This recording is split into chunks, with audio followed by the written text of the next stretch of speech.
All right, so today I'm going to talk a little bit about insurance claims and how that process works. Going to hit on a few bullet points. We're going to have a podcast format where we're going to get a little bit more into details on a lot of these topics, just to touch on a couple things throughout the process for homeowners to be aware of. First thing, usually homeowners will notice is they get some kind of leak or they notice some kind of damage. Once that happens, there's a lot of questions that come up. Do you need to file a claim? Do you need to call a roofing company out or a contractor out to come assess the damage? That's usually the first question, and a lot of people just see damage and they file a claim right away. But sometimes it's better to do some research before you decide to file a claim. Reason being, sometimes you might file a claim and the damage is very minimal, and now you have a claim on your record. Sometimes the damage doesn't exceed your deductible. So these are some of the things that you need to do as a homeowner. Do your due diligence before you make a decision on whether or not you should file a claim. Some of the questions you need to figure out is what caused the damage? Was it storm related, or was it something that was just wear and tear? If there is damage, is it something that's covered under your policy? Every policy is different. Every policy has different coverages. So you need to reach out to, usually your agent can kind of go through what's covered under your policy if you don't understand what's written. Sometimes these policies are very long, a lot of information in there, and they could be a little bit confusing. So if you ever have any questions, reach out to your agent. They can usually kind of clarify what's in your policy. And then also, again, determining if it's enough to file a claim. Most policies have a deductible amount, and again, you want to make sure if you're going to file a claim that the damages are going to exceed your deductible amount and exceed them far enough where it's even worth filing a claim. For example, let's say you have a $1,000 deductible and there's $1,200 in damage. The insurance is only going to pay out $200 after removing that deductible amount.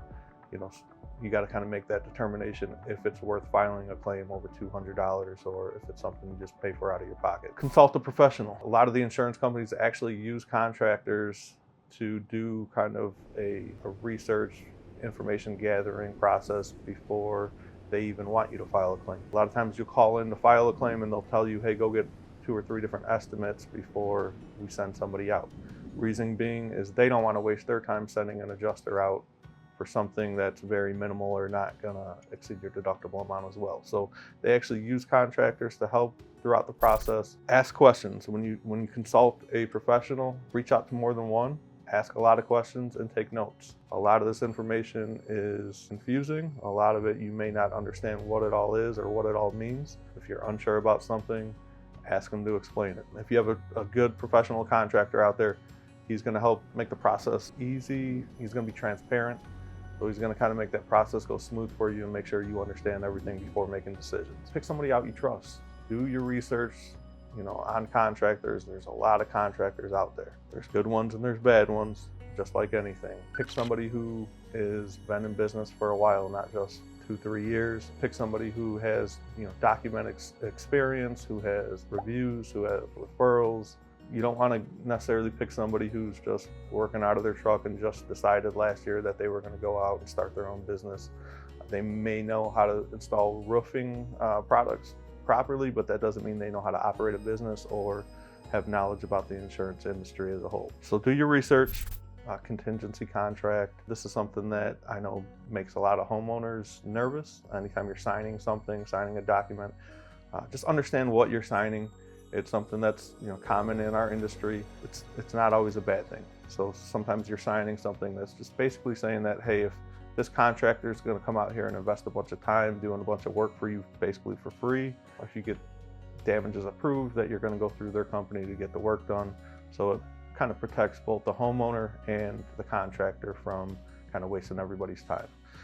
Trust your gut. If you have a guy out there who's just pushing you to sign something and talking real fast and wanting you to just putting a lot of pressure in the situation, maybe you don't want to sign with that guy. Maybe move on and talk to some other people. The process should be a very easy process as long as you have somebody that's helping guide you through it and explaining everything and follow through. Once you get to that point where you're filing a claim, that contractor is going to likely meet out there with the adjuster and you're going to work together. So it should kind of be a whole teamwork thing between you as a homeowner and your project manager, and also between the adjuster himself. You're out there to basically assess the situation, come to a reasonable agreement on what is and isn't damaged and should be covered, and then going through the process of getting those repairs taken care of and bringing you back as a homeowner to where you were before there was a loss. You know, if you pick the right company, you pick the right project manager, the insurance process should be pretty easy to navigate through. Once again, my name is Gary with Total Roofing and Construction, and we'll see you guys later.